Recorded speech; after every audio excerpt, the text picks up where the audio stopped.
it took me quite long to realize that which career I am born for, whether it is marketing or finance.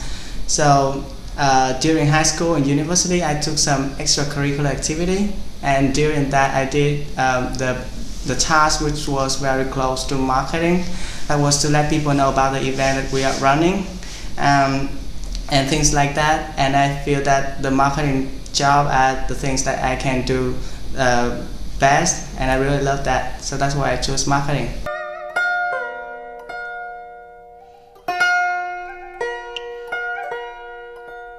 Enthusiasm and creativity, because in high school I was a class president, so it is very important to be enthusiastic so that you can motivate the class to do the extracurricular thing, because they are more likely to do their study, and creativity. And so also during the time that I was a class president, when our class go out, I must think of interesting event, interesting game, and interesting places to do when we hang out, so that they will come back next time.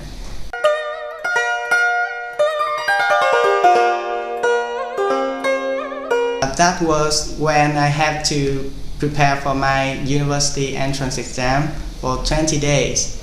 So that was a very short time.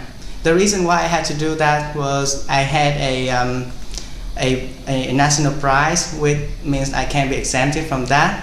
But later it turned out that there was some problem that prevented me from being exempted. So I only had 20 days to go. And the day I know that I could not be exempted, I was really frustrated, desperate, and I did not know what to do then. It took me a day, just to think.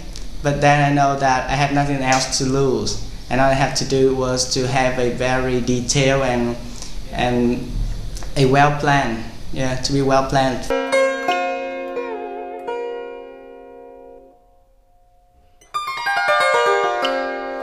I think leaders should be enthusiastic, again, to motivate people. He should be visionary, because as a captain, he should know where the ship is going to, otherwise they won't go anywhere. And last but not least, he must have an excellent skill of communicating and working with people.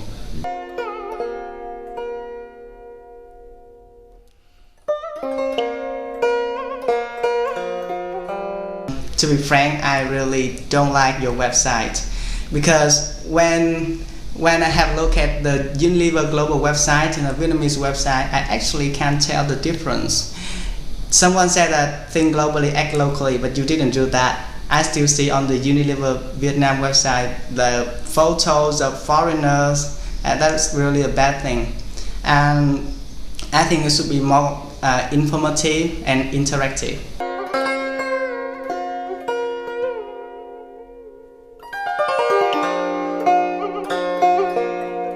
The first thing is that I have more time to do what I wanted to, because at RMIT we only have 12 hours on class, and the other thing, we can use the time to develop our skill, the skill that we think are important. If I like marketing, I will do the marketing job, and if I like accounting, then I will go to some accounting firm to practice my skill. So the first thing is that I have time to prepare for my career. The second thing is the competitiveness in being a student, because after being a student, we will go to the workplace, which means that we will have to pass other thousands of candidates to be the one who get the job. So that's one we have to try harder.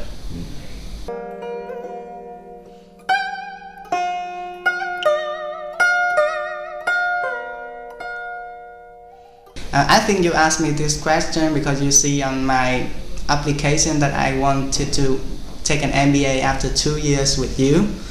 But I think there is nothing to worry about that, because after taking MBA, I will return to Unilever, my very first choice and the best choice, I think, in Vietnam. So you don't have to worry about that.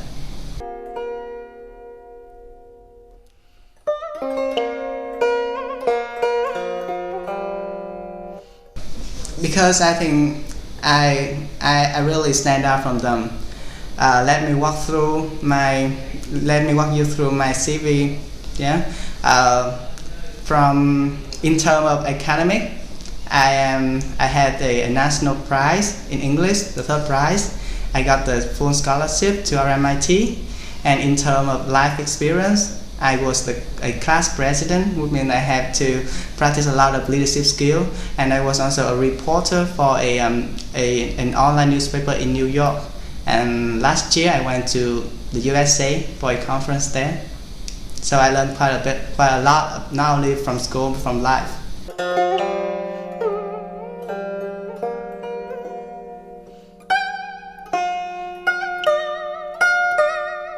The very first thing I want to advise you is that there are thousands of things that you need to think about when you go to an interview. So the first thing to do is to Google it, because there are a lot of resources on many websites that talk you a lot about what to do in the interview. So just do it first.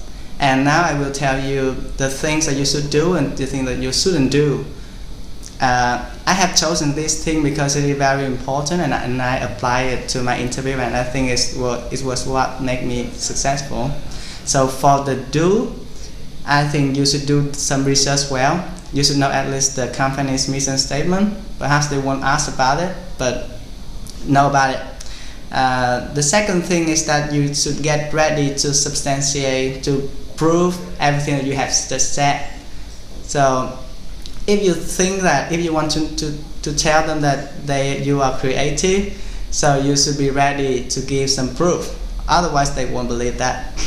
And the final thing is that you should use you should speak, you should look at them, look at the interviewees, and you should smile to them, so that it is a very friendly interview.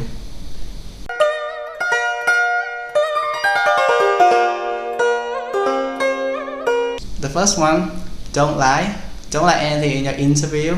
Don't lie anything in your CV, because finally they will find it out, and the consequence for that is unbearable. And the second thing, but it is also very important, is that if you want to impress your interviewee, you should go to you shouldn't go to the interview without having some solution or some comments on the companies, so that you will show them that you are a problem solver, and when you come to the company, you can solve the problem.